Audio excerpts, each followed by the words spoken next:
Twin programme के पहले सत्र का जो हमारा फोक इन्फ्लुएंसेस इन ठुमरी है उसको आगे बढ़ाते हुए सबसे पहले हम आमंत्रित करते हैं गुरु अभिमन्यु लाल जी को, जो कथक केंद्र में एज अ गुरु और प्रशिक्षक हैं और देश के जाने माने युवा कथक के कलाकार हैं। बहुत डंके हैं इनके नृत्य के, पूरे देश में बजते हैं।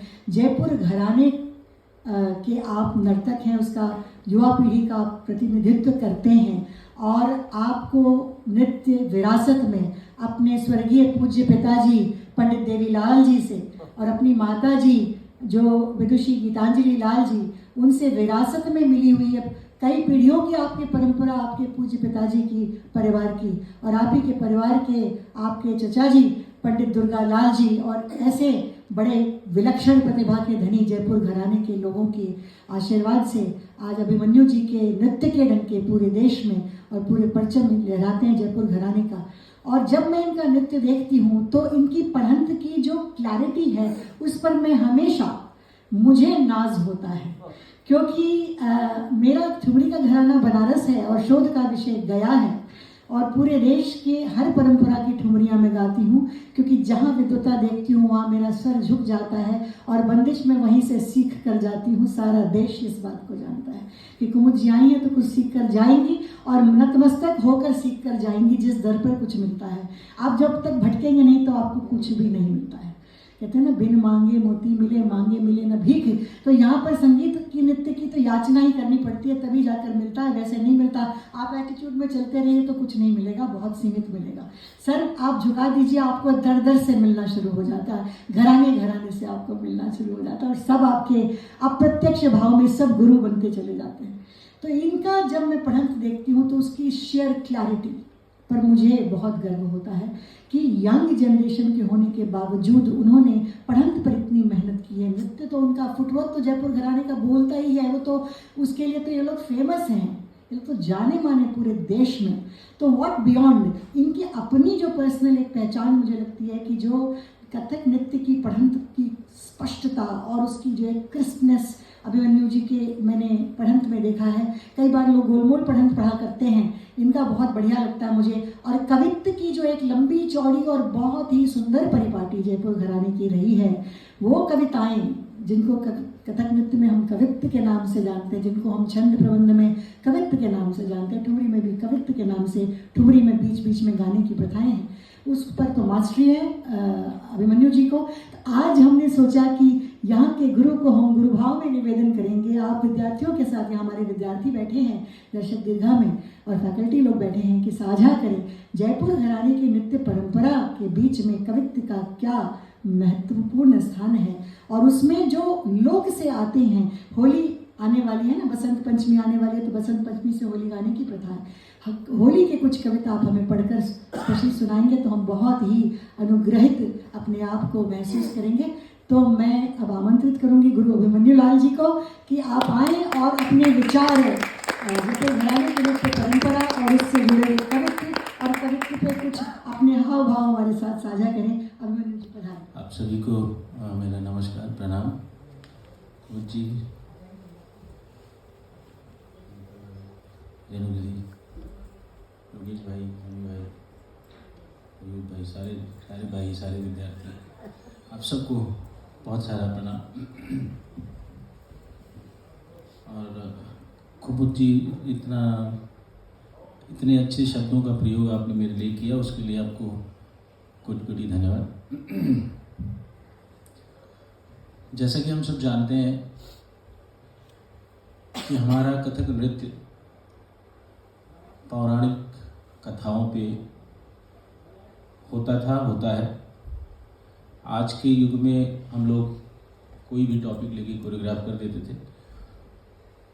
जब से सबको पता है मुगल काल में क्या हुआ, फिर वर्तमान में क्या चल रहा है, समय समय पे बदला है। जिस प्रकार भरत मुनि ने मुद्राएं 13 बनाई थी, उसके बाद 23 बनी समय के हिसाब से, और अभी का समय तो बहुत एडवांस हो गया है, तो कुछ मुद्राएं कुछ मुनि लोग आशा है लिखेंगे। कवित्व पे मुझे बोलने को कहा गया है। तो जयपुर घराने में खास करके जो, क्योंकि ये वीर रस प्रधान नृत्य हम ज़्यादा करते हैं, इसीलिए तेज़ी और तैयारी पे जयपुर वाले थोड़े ज़्यादा जोर देते हैं, बड़ी मेहनत करते हैं। सारे घराने बहुत अच्छे हैं, सबकी अपनी अपनी खासियत है। जैसा कि आपने जिक्र किया ठुमरी का, तो ठुमरी भी हमारे रिपर्टवार का एक महत्वपूर्ण विषय है, जो आई थिंक सारे हमारे जो नर्तक हैं सब उसको फॉलो भी करते हैं। और ठुमरी पंडित बिरजू महाराज से अच्छा अभी तक शायद कोई कर नहीं पाया है, इसलिए क्योंकि उनका वो नेचर था। और नृत्य में लिरिकलिटी, क्योंकि देखिए परन बजती है, परन पे कितने सारे हमारे शिव परने हैं, दुर्गा परने हैं, तो ये सारे वीर रस रौद्र रूप में दिखाने के लिए हम लोगों ने परन का सहारा लिया और परन पे ही बजाया, और हमने उसको जीवंत किया नृत्य करके। अब हम पढ़ंत करें माँ दुर्गा पे, उनके रौद्र रूप पे कि दुर्ग दुर्गति नाशनी तल असुर तल तल तल मलित दल शुंभ शुंभन मार काट पछार डारत तनिक में रहे भुवन त्रिभुवन जयति जय सुर सकल निर्भय गान गावत ताल दय दय दय मृदंगन तक जिंगड़ दड़त लगत दड़त लगत दिनतदा दिनतदा धगन धगत तगन तगत कृधन गन धा तान कृतदान धाग धगत गिनदा कतने गिनदा कतने गिनदा। ताल के हिसाब से हम तिहाई लगा लेते हैं इसमें। अभी पता नहीं कोई ताल की ताली नहीं दे रहा था, इसलिए तिहाई नहीं बोली।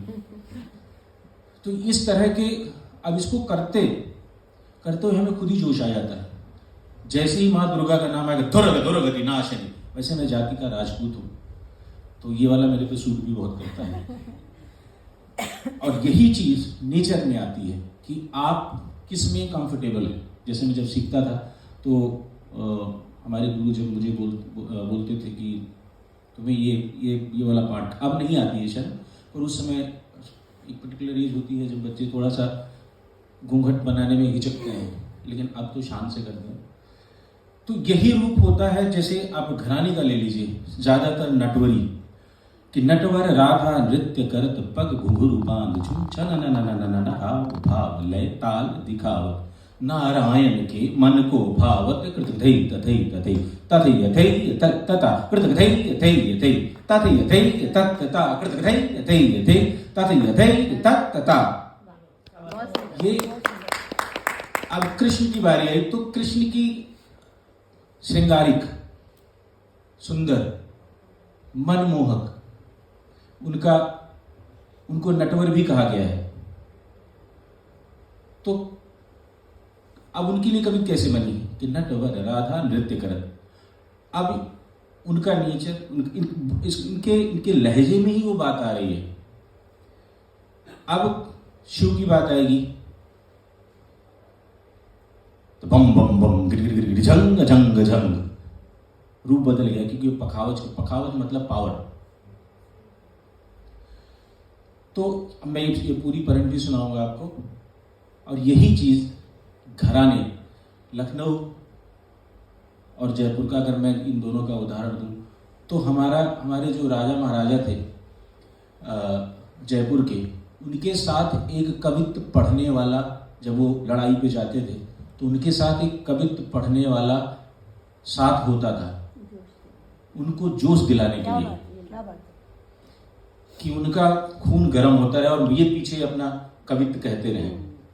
तो इसलिए कवित्व का महत्व बहुत है, क्योंकि हम अपनी पूरी कहानी कविता में कह रहे हैं और जोश में कह रहे हैं। डिपेंड करता है टॉपिक क्या है। अगर हम कृष्ण की बात करेंगे तो वहाँ जोश नहीं, वहाँ प्यार चाहिए। और अगर किसी को अब लड़ाई पे ही जा रहे हैं तो जाहिर सी बात है थगन थगत थगत थगत ये बोल आ जाएगा। और हमारे जितने भी नर्तक हैं, हमें सब कुछ करने की जरूरत। हमारा रिपर्टवार कंप्लीट नहीं है अनलेस हम सब करें। हमें उपज भी आनी चाहिए, हमें कविता भी आना चाहिए, हमें ठुमरी भी आनी चाहिए, मुझे भाव भी आना चाहिए, भजन भी आना चाहिए, सब कुछ। यानी वेद हमारे नृत्य में, जिसको हम रिपर्टवार बोलते हैं, वो बहुत ज़रूरी है। और भगवान शिव मैं ये शिव परन मुझे स्वर्गीय सितारा देवी जी ने मेरे घर पे मुझे सिखाई थी कि बम बम बम गिर गिर गिर झंग झंग झंग झंग तरिक को कत्ता कत्ता ओम डिम कटिम डमरू बाजे गिर कैलाश शिखर पर साजे धिमे मृदंग बाजे शीश चंद्र और दंग बिराजे उमा रमा हरि सुर सब साजे और कर त्रिशूल डमरू लिए नाचे शिव धित धित धित कृधित कृधित किट दान दा किट दान दान किट दान दान दा शिव धित धित धित कृधित कृधित किट दान दा किट दान दान किट दान दान दा शिव धित धित धित कृधित कृधित किट दान दान किट दान दान किट दान दान। ये इसको सुन के ही बड़ा मजा आता है।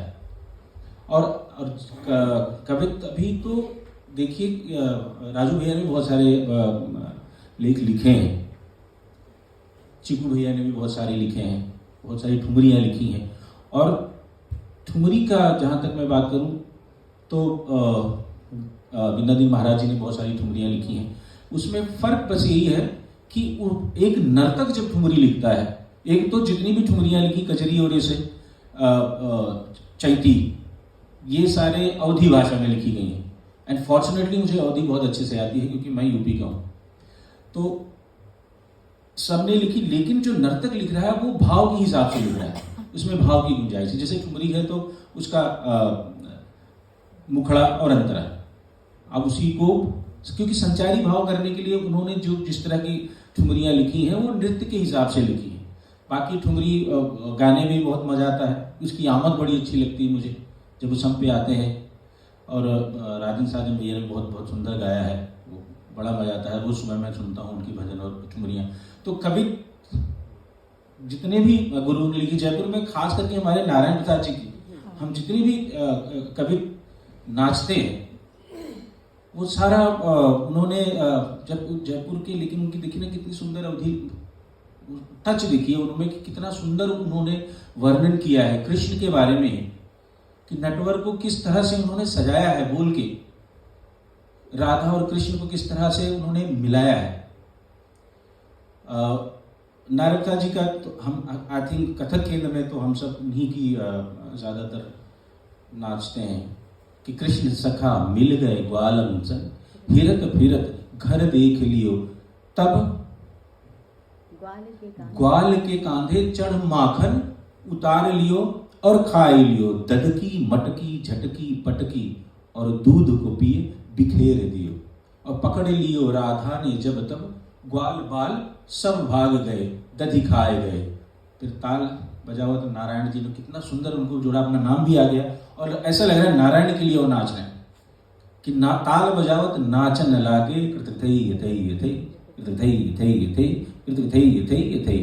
इस तरह की बहुत सारी कृष्ण पे उन्होंने कविता लिखे हैं।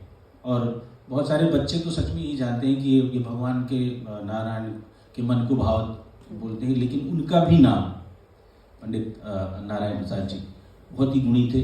और उन्होंने हमें देखिए कब की प्रचलित भी इसलिए है क्योंकि इनमें इतना दम है ना कि हम कविता, एक होता है ना कविता लिखते, एक होता है कविता को कोई कलाकार यदि लिखता है तो उसकी राइमिंग भी सही होनी चाहिए ताकि हम उसको मीटर और छंद में बिठा सकें। हम बहुत बड़ी, मैं भी बहुत लिखता हूँ, मैंने लिखा भी है, लिख के मैं लाया भी था, लेकिन अगर मैं आज बोलूँ कि मैंने लिखा है तो शायद मुझे खुद को इतना मज़ा नहीं आएगा। लेकिन अगर मैं किसी की शागिर्द को वो चीज़ सिखाता हूँ करने के लिए, मुझे उनको देखने में बड़ा मज़ा आता है।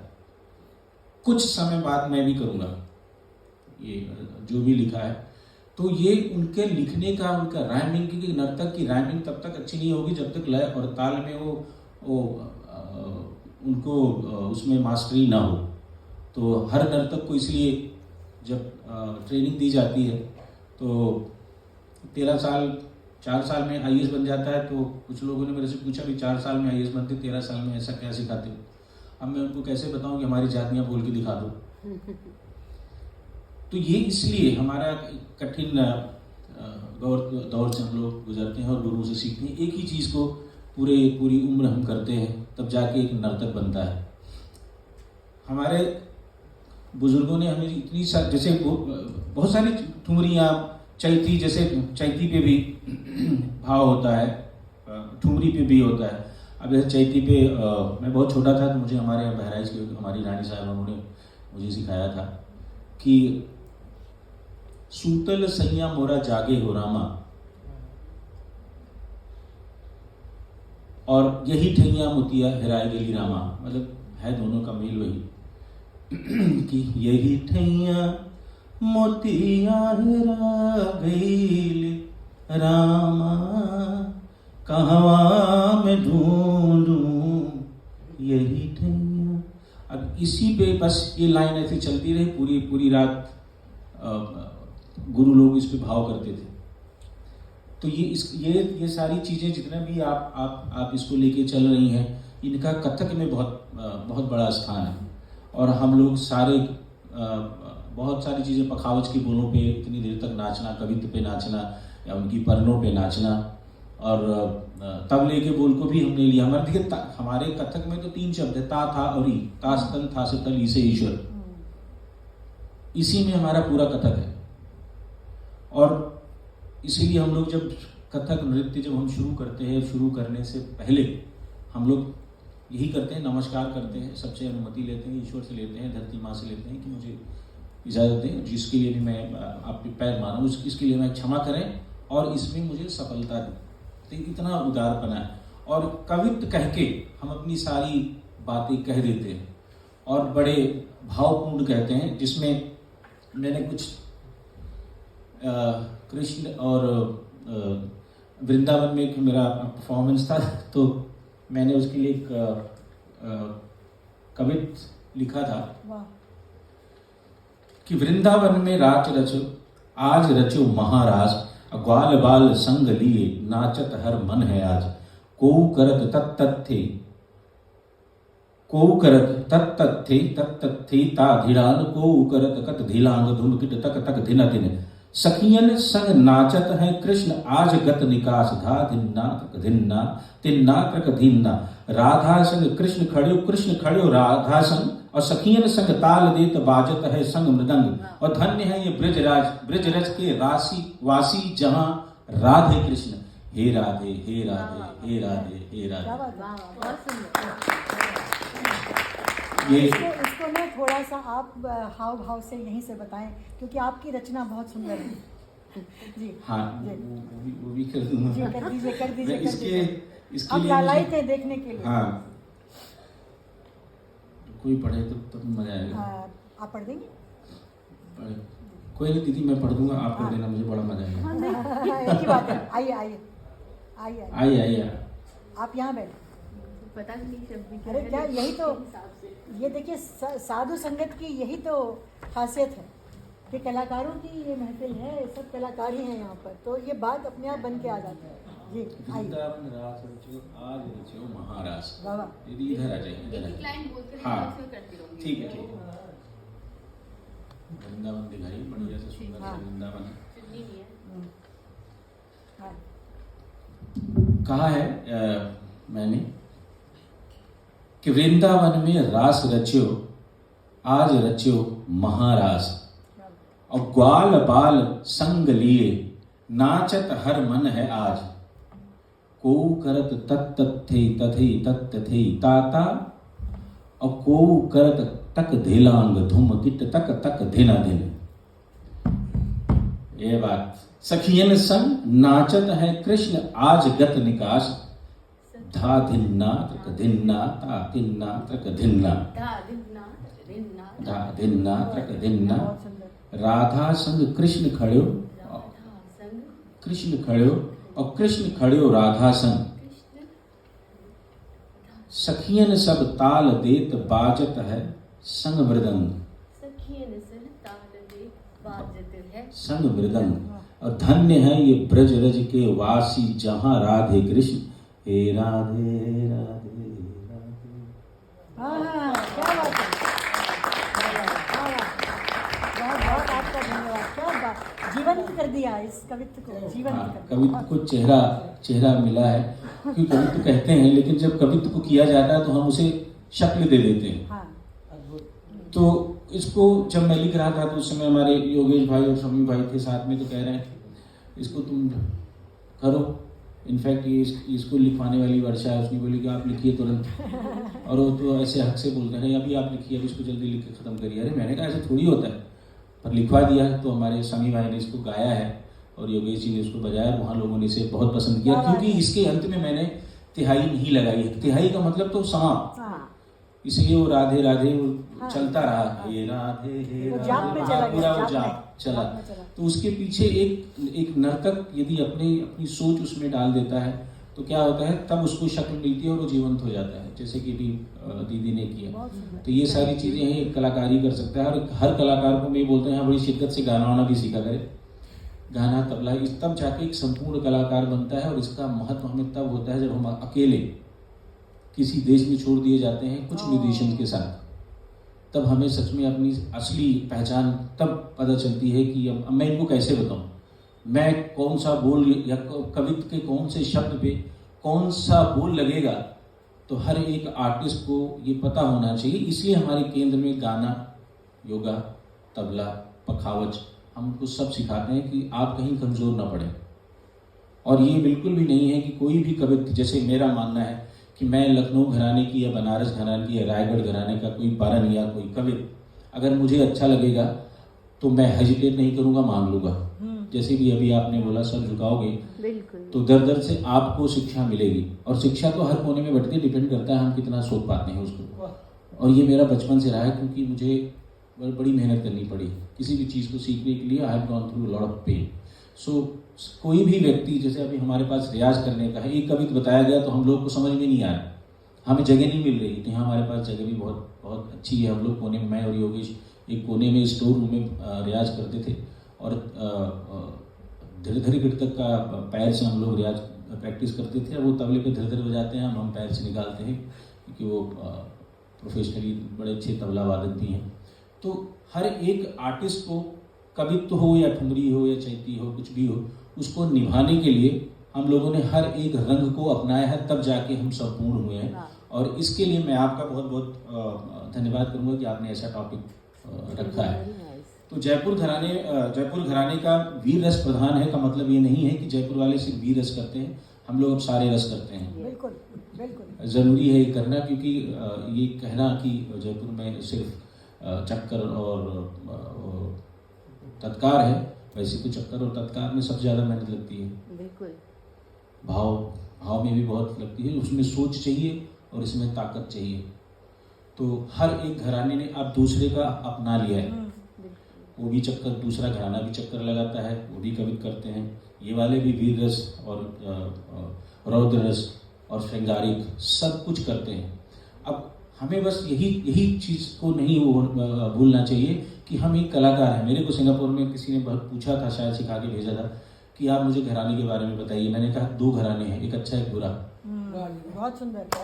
तो कथक सिर्फ 2 ही प्रकार का है, एक अच्छा कथक, एक बुरा कथक। घराना तब आता है जब आप सच में आपका घर इससे चले। सही बात। आपने इतनी तपस्या की हो कि आपका घर यदि इससे चलता है तो फिर आप घराने वाले हो गए। क्या बात। घराना, आई डोंट बिलीव इन घराना एट ऑल। लेकिन कुछ बुजुर्गों की चीज़ें, नारायण प्रसाद जी की चीज़ें हैं, पंडित कुंदलाल जी की चीज़ें हैं, देवीलाल जी की हैं, पंडित दुर्गालाल जी की चीज़ें हैं, सुंदर प्रसाद जी की चीज़ें जिनसे उन लोगों ने सीखी, तो उनकी कद्र करना हमें ज़रूरी है। यदि हम नाच रहे हैं तो हमने ये कविता किससे लिया है, ये ठुमरी किसकी है, ये इसका ज्ञान होना बहुत ज़रूरी है। और यदि हम अगर बोलें कि हमने ये परम या ये कविता या ये ठुमरी या ये चैती मैंने इस गुरु से लिया है, तो यकीन माने उससे ऑडियंस में आपकी इज्जत और बढ़ जाती है। नॉलेज। हाँ, तो ये कविता के साथ में ये भी बोलना ज़रूरी है कि सिर्फ आप सीमित मत रहिए, आंखें खोलिए और उसके बाद में जो जहाँ अच्छा लगे उसको अपना लीजिए। आप देख लीजिए, आप उसको इम्प्लीमेंट करिए। यदि आप पे अच्छा लगता है, आपको लगता है कि आप पे ठुमरी बहुत सज रही है, आपको ऐसा लगता है कि मैं ये पर्टिकुलर कविता बहुत बढ़िया नाच रहा हूँ, बम बम बम गिर गिर गिर, ये नहीं होगा। बम बम बम गिर गिर गिर तो नहीं होगा ना। और बम बम बम में एकदम बिल्कुल आपके रोए रोए खड़े हो जाने चाहिए और आपकी पूरी शक्ति वहां दिखनी चाहिए कि बम बम बम गिर गिर गिर झंग झंग झंग थे कत्ता खड़े हुए, तो फिर लगना चाहिए कि शिव नाराज है। ये चीजें हर एक आर्ट फॉर्म में, हर एक घराने में है। और मैं जब मैं कविता नाचता हूँ तो अब जैसे गणेश जी की परने हैं, गणेश परन, अब है तो राइमिंग ही ना, है वो कविता, क्योंकि वो उसका स्वरूप जो है, जैसे धमार ताल है, धमार ताल में लिरिकलिटी नहीं चलेगी, उसके बोल दबंग ही होंगे। इसलिए जो जितने भी बोल हैं, अब गणेश जी के बारे में अगर बोलेंगे तो गण गणेश गणपति गणनायक गणाध्यक्ष गदिगण ताधा, तो वो गणेश जी का रूप भी दिखना चाहिए। गंग गंग गणपति गजमुख मंगल गिट गिड़ धुन धुन तत् थे। आप जब कोई कवित्व बोलते हैं तो उस स्वभाव के, उस नेचर के ईश्वर का भी आपको ध्यान रखना है। गणा नाम गणपति गणेश लंबोदर सोहे, और भुजाचार एक तंत्र चंद्रमा ललाट राजे, और ब्रह्मा विष्णु महेश ताल गए ध्रुपद गावे, और अति विचित्र गणनाथ आज मृदंग बजावे। कैसे? धतक धतक धतक धतक धित्ता धतक धतक धतक धतक धित्ता धित्ता धित्ता धित्ता धतक धा धा धा धित्ता धित्ता धित्ता धतक धा धा धा धित्ता धित्ता धित्ता धतक धा धा धा। उसका रूप, उनका नेचर, उनका स्वभाव, ये बहुत जरूरी है। ये हमारी जिम्मेदारी, हमारा दायित्व है। हम कहीं पे भी, किसी के लिए भी, कभी भी अगर परफॉर्म करते हैं तो उस चीज को हमेशा ध्यान में रखें कि किस कैरेक्टर को निभा रहे हैं, उस कैरेक्टर में आप घुसिए। यदि आप कहते हैं ना कि नृत्य करो तो पहले तो खुद एंजॉय करो। यदि आप एंजॉय करते हैं तभी आप तक वो पहुंचेगा। यही रस का सबसे बड़ा अर्थ है। यदि आप नहीं करेंगे, हम कर तो रहे कुछ करुणा रस और वहां से हास्य हो रहा है, तो ये सब चीजें उनमें डूबना पड़ेगा। और कवित्व को की कवित्व तुरंत भाव बदलता है। दूसरे शब्द में कुछ और करना है आपके, वो एक्सप्रेशंस, जितने एक्सप्रेशंस आई थिंक हम हिंदुस्तानी फेंकते हैं ना, वैरायटी जो दिखाते हैं वो और कहीं नहीं होता है। क्योंकि हमारा जो काखा गाघा पढ़ा है ना हमने, ये अलहंत का प्रयोग हमने जितना किया है उतना कोई नहीं कर पाता। तो इसलिए हमारे बुजुर्गों की विद्दी हुई विद्या, हमारी पीढ़ी दर पीढ़ी लोग इसी से अपना परिवार चलाएंगे और खुद को चलाएंगे, पूरी दुनिया देखेंगे। इसलिए आप सबको ऑल द वेरी बेस्ट। खूब मेहनत करिए, खूब पढ़िए, खूब गुरुओं का आशीर्वाद लीजिए और ज्ञान लीजिए। आपका बहुत बहुत धन्यवाद। बहुत कुछ है, मैं बहुत देर तक बोल सकता हूँ। होली का एक दो कविता आप हाँ, वो शेयर करें। देखिए, होली पे तो बहुत सारा कुछ लिखा गया है, लेकिन एक गुरु जी हैं जो बहुत कम लोग उनके बारे में जानते हैं। हमारे गुजरात के हैं, भावनगर के धर्मशी भाई। उन्होंने उनकी, क्योंकि मैं बहुत छोटा था तब वहाँ गया था, तो उनको मैंने करते हुए देखा था, तो मैंने उनसे ये कविता अभी लिया है। मैंने कहा कि होली पे है, तो उन्होंने ये लिखा, जमुना के घाट पर खेले सब होरी, और श्याम सुंदर मदन मोहन नाचत तथैया, हिल मिल सब गोप ग्वाल राधा सग ब्रिज किनार, और केसर रंग डार डार। सरारा अरारा, सरारा जब बोलते हैं, जब मारते हैं पिचकारी, सरारा अरारा। इसका ये इसके अर्थ यही है कि उन्हें सरारा अरारा। तो उन्होंने इतना सुंदर लिखा था कि उनको किया भी उन्होंने इतना सुंदर कि मैंने कहा ये मुझे चाहिए। तो सरारा अरारा, मुख पे गुलाल डार, इत उत सब दौड़ जात, ग्वाल बाल उस ओर, ब्रिज की नार उस ओर, पायल पायल बाजे छन